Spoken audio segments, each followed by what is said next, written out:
My daughter picked the birthday gift I got for her and said, "Cheap, filthy gift," and threw it into my face. Right there, my wife smirked and said, "You deserve it. Never truly been a father like my ex." I didn't react, just picked up the gift and walked away quietly. What happened next was rather unexpected. I will tell you everything. First, if you enjoy these kinds of stories, support us by subscribing to this channel. Click on the like button and tell us where you are watching us from in the comments section. Now let me tell you how everything unfolded. I used to think love was something you could earn. That if you worked hard enough, stayed quiet enough, provided enough, people would eventually notice the effort and respond in kind. But over the years, I learned that love, at least the kind I wanted from my daughter and wife, wasn't something I could buy or build. It was something they'd already decided I didn't deserve. And no matter how many late nights I pulled to pay off the mortgage early, or how many birthdays I showed up for with my awkward grin and poorly wrapped presents, I remained a background figure in my own home. I wasn't her father. I was the man who shared her mother's house. There's something humiliating about knowing your presence is tolerated, not appreciated. My daughter, Amara, had turned 17 a week before the big blowout. She'd always been sharp-tongued, never short of something cruel to say when I suggested anything. Whether it was her curfew or something as small as how loud she played her music during my Zoom calls. Her mother, Keisha, would barely lift an eyebrow at those moments. If anything, she seemed amused. That's when it started clicking for me. This wasn't just teenage angst. This was learned behavior. She mirrored the way Keisha treated me. And over the last few years, I stopped recognizing the man I'd become, quiet, cautious, avoiding conflict in my own living room like I was renting the space, not owning it. Still, even knowing all that, I couldn't stop myself from trying one more time. Maybe I was naive. Maybe I was desperate. Or maybe I just needed, to see, once and for all, if there was anything left of the family I had poured 2 decades into. So I planned the gift with care. Amara had been obsessing over Teslas all year.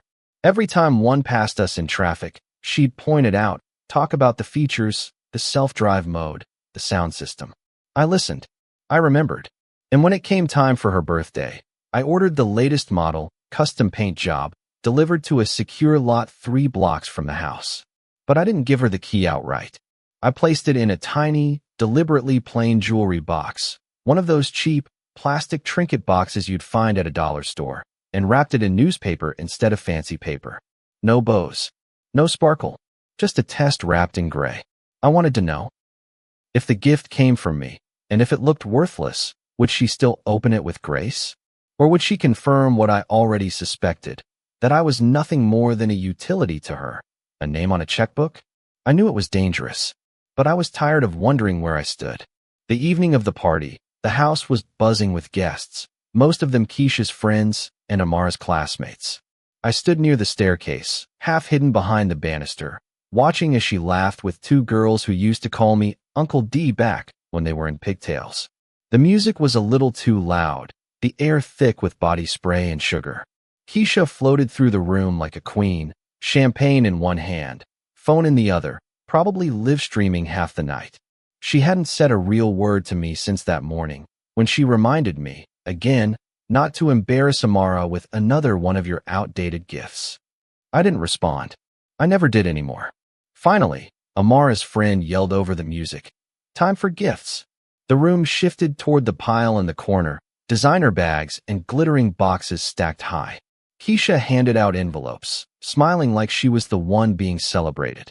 My small box, wrapped in newspaper, looked ridiculous next to the others. Like a mistake. But I stayed still, watching, waiting. Amara tore through the first few gifts, Gucci slides, a Dior wallet, concert tickets. Then she reached mine. Her fingers hesitated. She held it up, and the room quieted slightly as people noticed the shabby wrapping. Someone giggled. She didn't open it carefully. She ripped it like it offended her just by existing.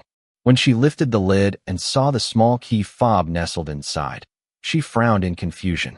No note. No explanation. Just a key in a box. Her face twisted, not in curiosity, but disgust. She looked around, then locked eyes with me across the room and said loud enough for everyone to hear, "Cheap, filthy gift. What even is this?" And then, God help me. She threw it at me. Right at my face. The key hit my cheekbone and clattered to the floor. Everyone gasped. I felt a sting.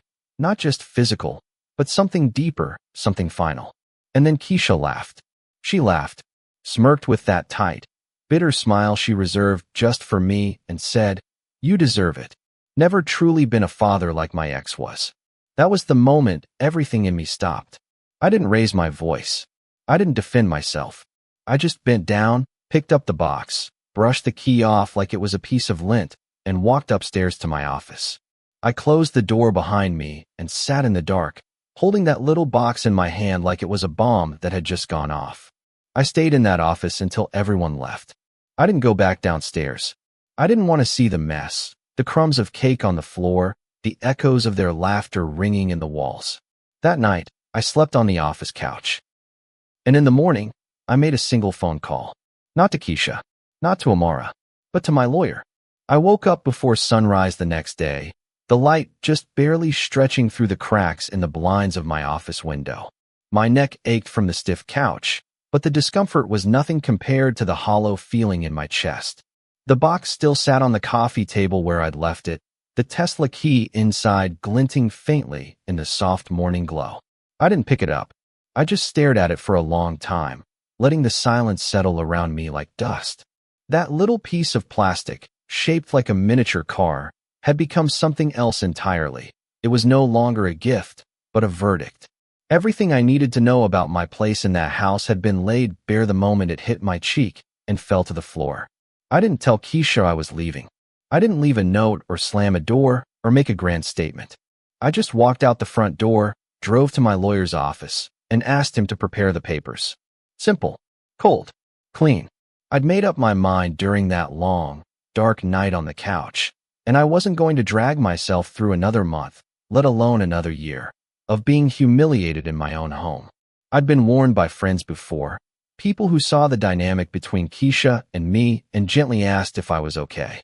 I always brushed it off, because who wants to admit that their marriage has eroded into quiet hostility and emotional landmines? Who wants to be the man who stayed too long in a place where he wasn't loved? By noon, the papers were printed, signed, and slipped into a sleek envelope. I drove home slower than usual, the weight of the morning pressing against my chest. The driveway was already crowded with two unfamiliar cars, probably left over from the party the night before. I parked on the street. I wasn't in the mood to explain myself or wait for someone to move. When I stepped inside, the house smelled like icing and old pizza. Streamers still hung from the ceiling. Plates littered the counters. No one was cleaning. Keisha sat on the couch, scrolling through her phone with her legs curled beneath her like nothing had happened. Amara wasn't in sight. She barely glanced at me when I walked in. "You're back," she said, more like an accusation than a greeting. I didn't answer.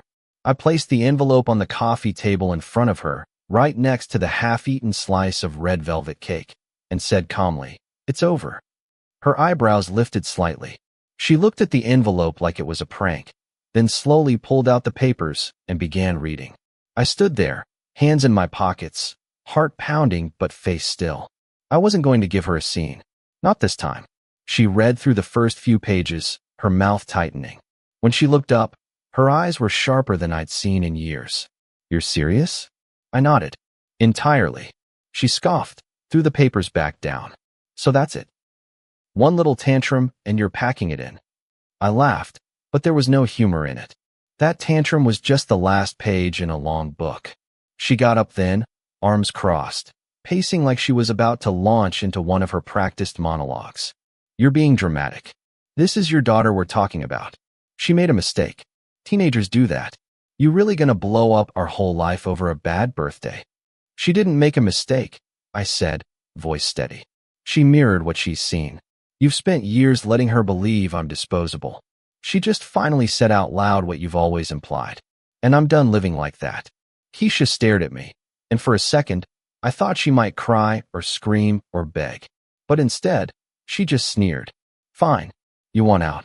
Don't expect me to fight for you. Just don't think you'll walk away with everything." I nodded again, calmly. "She can go with you if she wants. I'm not stopping her. But you're not getting a cent more than the prenup allows."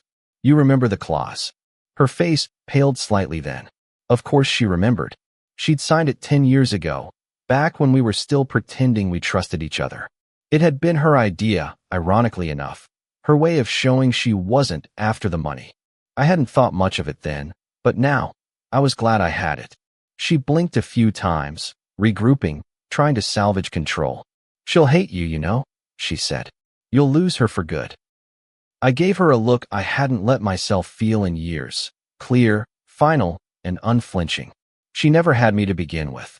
I left her standing there, walked upstairs to pack a single bag, and by evening, I was in a hotel downtown.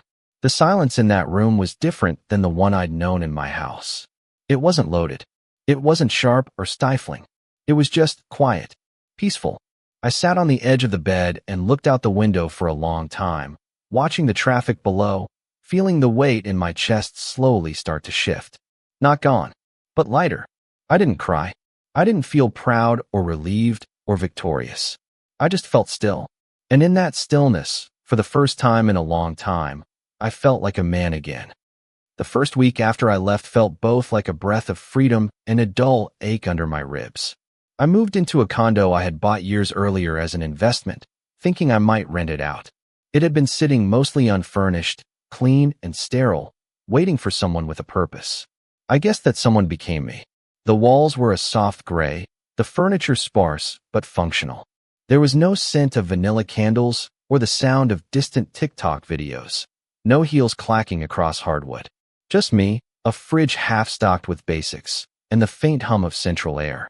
It was a strange kind of relief, to live in a place where no one rolled their eyes when I walked into a room, where silence didn't feel like punishment, just peace. I didn't tell anyone at work what happened, not at first. I showed up each day in my usual pressed shirt and slacks, made my rounds, handled client meetings, and signed contracts like my life hadn't split down the middle. People noticed the change, though. My assistant, Lori, eyed me more closely, started bringing in coffee without being asked, and once even left a post-it that said, "You look lighter." Hope that's a good thing. I didn't reply, but I kept the note. Slid it into my desk drawer like a keepsake from a version of me that was finally waking up. The first time I turned my phone off at night, really off. No buzzing, no checking for texts, no feeling guilty about it. I slept for almost 12 hours. When I woke up, I didn't rush to check for messages from Keisha or Amara. I didn't expect any. The world didn't stop spinning because I stopped answering. In fact, nothing really changed on their end. For days, there was silence. No apology. No call. Just social media posts from Amara's public account, snapshots of her pouting at some rooftop brunch, Keisha tagged in comments with heart emojis and inside jokes. To them, I was just gone. And apparently, that was fine. But the gossip started to reach me in indirect ways. A neighbor texted me a vague, "Heard things are changing at your place. Hope you're doing okay." My cousin Marcus, never one to mind his business, called asking if it was true I'd finally grown a spine. "Took you long enough, man," he said with a laugh, then got serious. "But hey, for real, you good?" And I was. Not happy, not angry, just good. Level. Like someone who'd been holding his breath underwater for years and finally broke the surface. Back at the house, I knew the energy had shifted, even from a distance. The shared bank account was closed. The house bills were transferred to Keisha's name. I hadn't spoken to her directly since the morning I dropped the papers on the coffee table, and she hadn't tried to reach me either, which told me everything I needed to know about how much I mattered in that equation. She'd thought she could shame me into staying, mock me into submission the way she always had. But this time, I was done playing the role of the silent provider with a front row seat to his own erosion. And Amara, well, I kept tabs on her from a distance too. It hurt, more than I liked to admit, not hearing from her. I'd helped raise that girl. I'd braided her hair when she was 7 and wanted to look like her cousin at a wedding. I'd waited in the car through hours of dance rehearsals, driven her to soccer games, stayed up editing her essays when she needed help. And yet, none of that seemed to matter when the moment came for her to choose decency over pride. I replayed that birthday scene over and over in my head, not because I wanted to relive it, but because I needed to remember exactly why I left. Why I couldn't let love be a reason to stay in a place where I was so clearly unloved. One Thursday afternoon, about 10 days after I left, Lori knocked gently on my office door. "There's someone in the lobby asking for you," she said. Didn't give a name. Just said she's your daughter. My stomach turned, but I nodded and told her to send her in. I wasn't sure what I expected. Tears, screaming, maybe another round of insults. But when Amara walked in, she looked different. Smaller. Not physically, but in presence. The edges of her confidence had dulled. Her eyes looked tired, her shoulders hunched slightly, like someone carrying more than she could hold. "Hey," she said quietly, standing just inside the doorway. I didn't know where else to go. I gestured to the chair in front of my desk. She sat down slowly, her fingers fiddling with the sleeve of her hoodie. For a long moment, we just looked at each other. No words, no tension, just space. "Mom's been weird," she finally said. "The apartment's tiny. She and her boyfriend argue a lot. He said something nasty to me last night, and she didn't say anything. Just kept scrolling through her phone." I stayed quiet. Not because I didn't care, but because I wanted her to talk. Really talk. "I miss home," she said after a minute. "Not the house. I miss the way things used to be. Before we all got mean." I leaned forward slightly. "Things didn't just get mean, Amara. They've been mean for a long time. You just stopped pretending." She looked down, ashamed. "I was awful to you. I don't even know why. I think I just copied her." It felt normal. That was the most honest thing I'd heard from her in years. "I can't undo what I said," she continued, eyes wet. "I know that. But I want to come back. Not just to stay. To try. To fix things." I sighed, ran a hand over my face, felt the years of heartbreak lining my bones. "You can come back. But things won't be the same. You don't get to slide back into privilege without accountability." She blinked. "What does that mean?" "It means you come live with me, but you work. You start at my company, entry level. No shortcuts. No boss's daughter perks. You earn your place. Like everyone else." She was quiet for a long moment. Then, finally, she nodded. "Okay, I deserve that." The Monday she started working for me, she showed up at the office 10 minutes late, hair tied back in a loose ponytail, eyes rimmed with fatigue, and no makeup. Her clothes were casual, too casual for the firm, but I let it slide. I wasn't trying to break her down, only show her the real world, the one where people don't get applause just for showing up. I had already informed Lori, my assistant, that Amara would report directly to her and not to me. Lori raised her eyebrows when I told her, but didn't question it. She'd seen the shift in my life unfolding in slow, visible layers. She knew this was less about convenience and more about structure, about boundaries I should have set years ago, but never dared to enforce. Watching Amara answer phones and file invoices felt surreal at first. There was a time when she would roll her eyes just walking past this building, calling my company boring, my work soulless corporate stuff. Now here she was, printing spreadsheets and running coffee orders, nodding politely when interns asked for help. I monitored from a distance, never intervening, never giving her so much as a pat on the back. If she was going to change, it had to come from inside. I wasn't going to play savior to the same girl who had humiliated me in front of a room full of people just weeks before. Love wasn't canceled, but access to the benefits of my sacrifice? That had been revoked. The first week was rough. I could see it in her face, in the way she struggled to maintain composure when Lori gave her firm correction or when she was asked to redo a task she thought she'd done perfectly. No one gave her special treatment. They didn't even know she was my daughter. She had no last name badge. Just Amara, written in plain black letters on a standard issue ID. And when someone joked on her second day about her seeming a little soft for front office work, she didn't snap back. She swallowed it, nodded, got back to it. That, to me, was the beginning of something.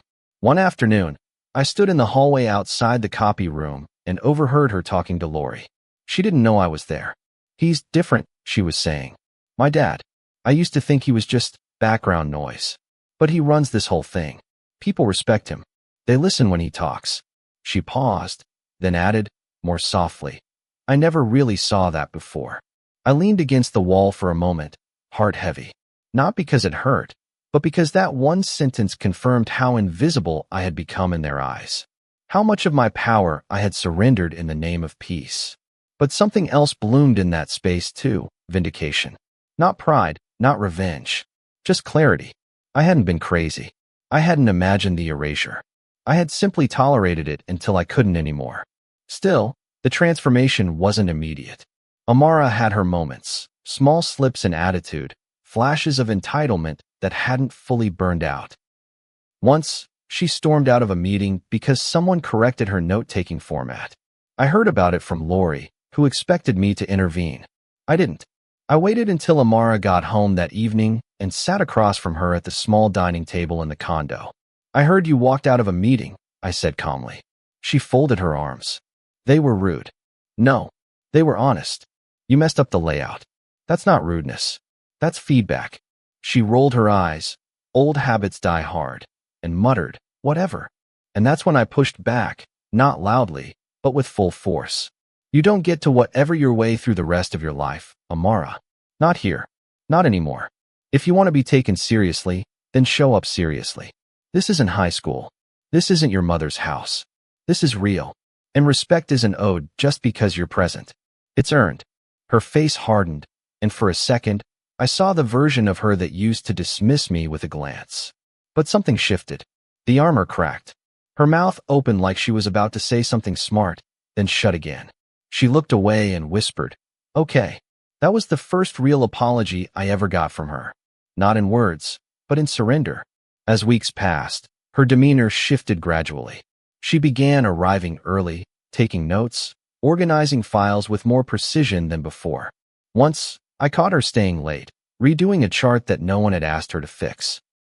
She didn't notice me standing at the glass door, watching her adjust the margins with furrowed brows and a chewed pen between her teeth. That was when I realized she wasn't just adapting. She was trying. She even started asking me questions. Small at first, how do you handle deadlines with stubborn clients? Or what made you start this company? She listened more than she spoke, and I answered without bitterness, grateful for a chance to show her the version of me she never bothered to meet before. The father who didn't just exist to fund her lifestyle, but who built something from nothing and fought every day to hold it together. But there were also quieter moments, more personal ones. Like the night I came home to find the condo clean, dishes done, and a pot of spaghetti simmering on the stove. She had cooked. Not well, but with effort. She sat across from me and said, "You used to make this when Mom was out with her friends. I remember. You always added too much garlic." I chuckled. Still do. We ate in mostly silence, but the air felt lighter. Not repaired, not healed, but no longer broken beyond reach. I didn't bring up the Tesla. I wasn't ready. And maybe she wasn't either. But in that stillness, I could see the pedestal she had placed her mother on had started to crack. That the woman who used to mock me openly, who taught Amara that belittling me was just part of the household rhythm, was slowly being revealed in less flattering light. Not by anything I said, just by absence. Without me to absorb the blows, the echo of Keisha's cruelty bounced differently in the walls Amara now called home. She never said she missed her mother, but some nights, I heard her crying softly in her room, and I didn't go in. Not because I didn't care, but because I knew she needed to sit in that ache a while. That grief wasn't about loss. It was about seeing the truth for the first time and realizing you had a hand in painting the lie. By the time Amara had been working at the company for 2 months, the office no longer looked at her like a temp or a mystery. She had blended in, not because she was trying to impress anyone, but because she finally understood that no one owed her reverence. The morning she caught the copier jam before anyone else and fixed it without complaining, I heard someone down the hall mutter, "She's actually not bad." It was a small thing, a throwaway compliment, but to me, it marked a shift. People don't say that about the boss's daughter unless they've seen the opposite and been surprised. She was earning her way in quiet, unglamorous inches, and I let her. I never once called her into my office. Never once invited her to lunch. I was rebuilding too, just as much as she was. Only, mine was a life, not a resume.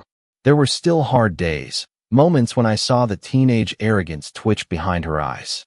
Once, she sighed loudly when asked to organize a file cabinet, and said, "Can't we just digitize this stuff already?" Her tone wasn't combative, but dismissive, The kind of remark you say when you forget where you are. I happened to be walking past at the time. I stopped, met her gaze, and said, "We can, but you won't be the one to decide when." "Not yet." She froze. Not out of fear, but realization. It's one thing to clock in and out. It's another to understand hierarchy, humility, and pace.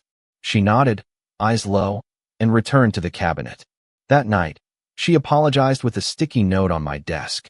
"I'm learning." "Sorry." I didn't reply, but I folded the note and put it in my wallet. At home, we had fallen into a rhythm, one that resembled peace, though not yet comfort. She cooked once a week, usually something overly ambitious from TikTok, and I always ate it, even if it came out half-burned. I didn't critique. I just showed up.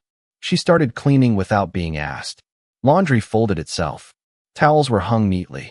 Her bedroom door, once perpetually closed, began to open more often. Some evenings she'd sit on the balcony with me, both of us sipping something warm, staring out at the city like strangers who had decided to try again at being family. We didn't talk about Keisha. It hung between us like smoke neither of us wanted to breathe in. But I knew she missed her. I knew, from the way she checked her phone with a look of quiet disappointment, that her mother's texts were fewer, colder, and mostly filled with excuses. One night, around the third week of her third month, she came home with swollen eyes and the kind of silence that didn't ask to be broken. She walked straight to her room, shut the door gently, and didn't come out for hours. I waited. I cooked dinner, something basic, something familiar, and left a plate on the table. When she finally emerged, her hoodie was pulled over her head, and her phone dangled from her fingers like dead weight. "She blocked me," she said, her voice barely above a whisper. "She said I'm just trying to cozy back up to you for money." I didn't respond. Not at first. I let the words land. I didn't want to say anything that would sound like I was gloating, or worse, using the moment to rub her wounds raw. "She said I was weak," she added, pulling the hoodie tighter. "That I chose the man who bought me a car I never even saw over the woman who raised me." I looked at her then. Really looked. She wasn't defiant anymore. She wasn't even angry. She was hollowed out, betrayed by the very figure she'd once believed could do no wrong. And in that moment, I saw her not just as my daughter, but as someone finally understanding what it means to be let down by the people who are supposed to protect you. "I didn't buy your love," I said gently. "I just kept showing up, even when it wasn't appreciated."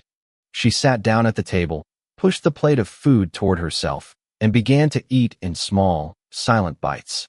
I didn't press further. I let her process.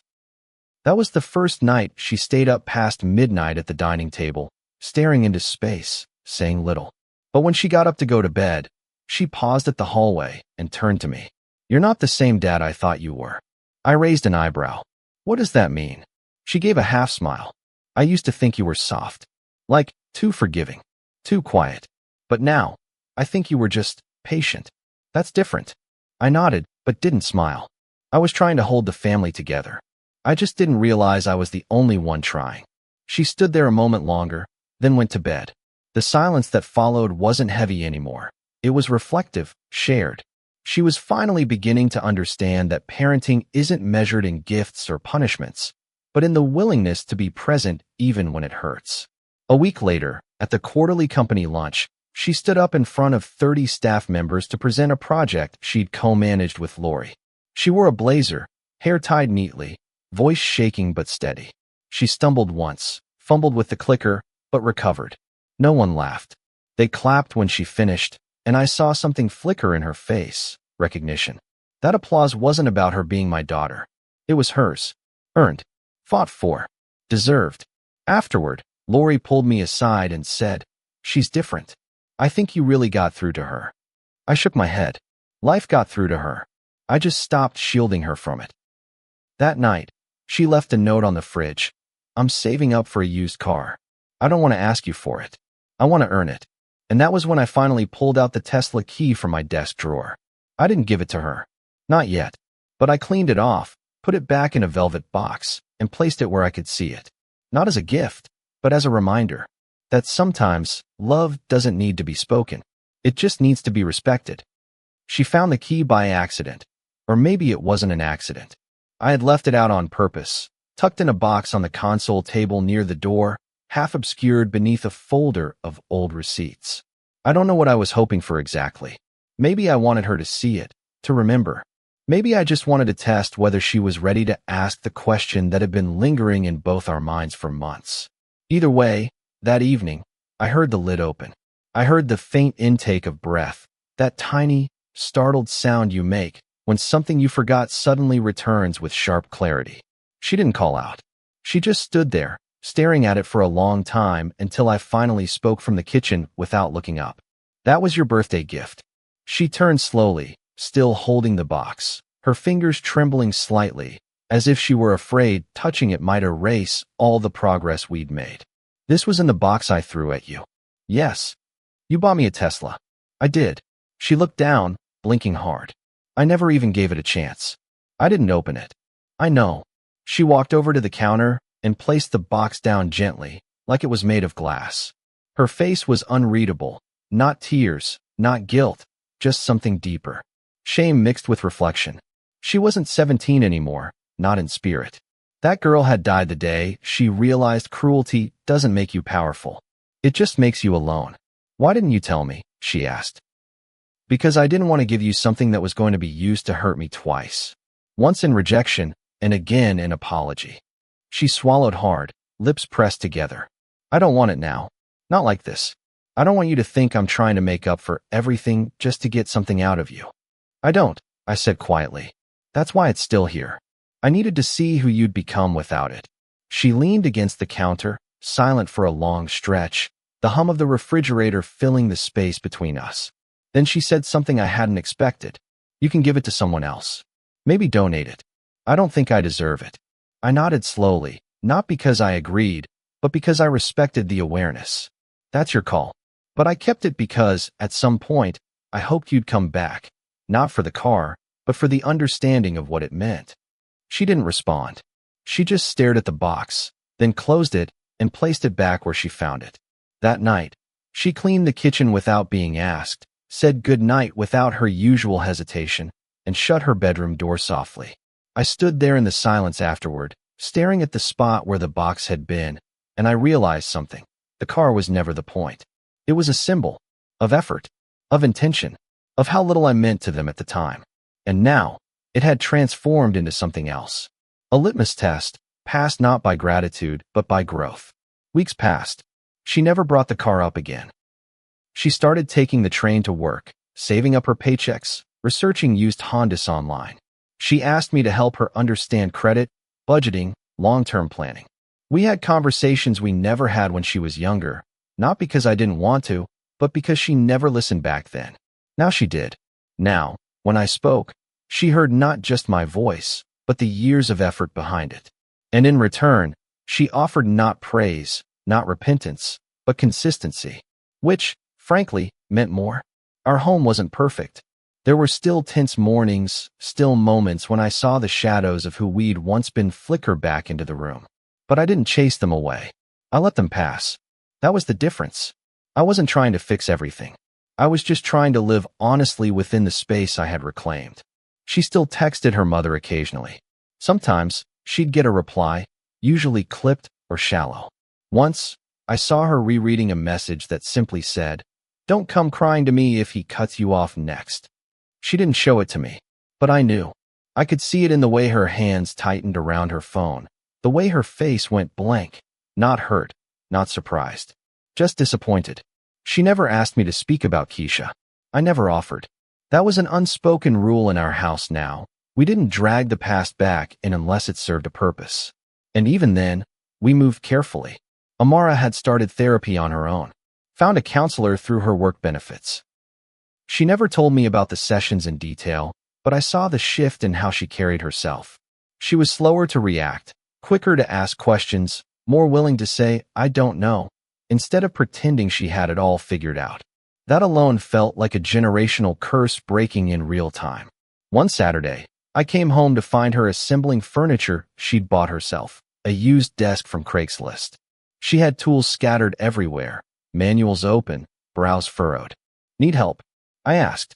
"No," she said, not dismissively but firmly. "But I'd love company." So I sat with her. watched her build, handed her screws when she asked. We didn't talk much, but it was the most connected I'd felt to her in years.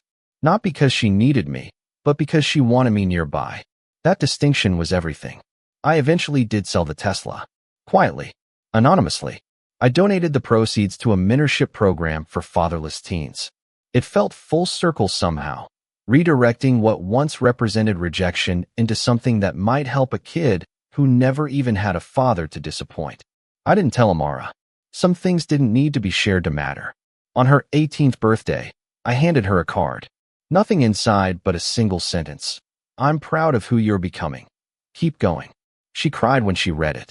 Not loudly, not theatrically, just a few quiet tears that she wiped away with the back of her hand before saying, "That means more than anything you could have bought me." And I believed her. We weren't a Hallmark family now. No sudden reconciliations. No dramatic apologies. But we were real. We were rebuilding. And for once, I wasn't ashamed of the quiet life I'd created, without noise, without chaos, without begging for love in my own house. I stood firm. I walked away from disrespect, not out of anger, but self-respect. And the cost of that decision, the silence, the loss, the rebuilding, was worth every inch of peace I now wake up to. Amara came back not because I chased her, but because I stopped shrinking for people who only saw my worth in what I gave. I gave her boundaries. She gave me back effort. And maybe that's what healing actually looks like. Not a clean slate, but a messy canvas with space for both accountability and grace. If you've ever had to walk away from people you loved just to rediscover your worth, this story was for you.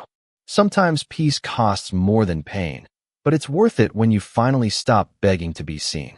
If this story moved you, please like the video to help it reach others, share it with someone who needs to hear it, and subscribe for more powerful, real-life family dramas that remind us what self-respect truly looks like. See you soon in the next story.